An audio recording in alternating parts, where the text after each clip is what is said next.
গাজীপুরের কালিয়াকৈরে শুক্রবার বিকেলে পৌর ৭ নম্বর ওয়ার্ড বিএনপির আয়োজনে পল্লী বিদ্যুৎ এলাকায় এক কর্মী সভা অনুষ্ঠিত হয়।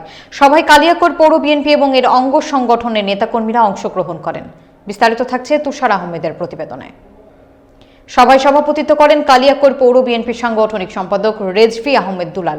প্রধান অতিথি হিসেবে উপস্থিত ছিলেন কেন্দ্রীয় বিএনপির শ্রম বিষয়ক সহ সম্পাদক ও বাংলাদেশ সড়ক পরিবহন শ্রমিক ফেডারেশনের কেন্দ্রীয় কমিটির সাধারণ সম্পাদক মোহাম্মদ হুমায়ুন কবির খান।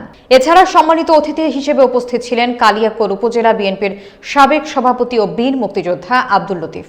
বিশেষ অতিথি ছিলেন কালিয়াকৈর উপজেলা বিএনপির সাবেক আহ্বায়ক বীর মুক্তিযোদ্ধা আক্তারুজ্জামান এবং পৌর বিএনপির সভাপতি মোয়াজ্জেম দেওয়ান। সভায় বিএনপির ভারপ্রাপ্ত চেয়ারম্যান তারেক রহমান ঘোষিত ৩১ দফা কর্মসূচির লিফলেট বিতরণ করা হয়। নেতাকর্মীরা দলীয় ঐক্যের উপর জোর দিয়ে ভবিষ্যৎ কর্মসূচি সফল করতে একযোগে কাজ করারও আহ্বান জানান।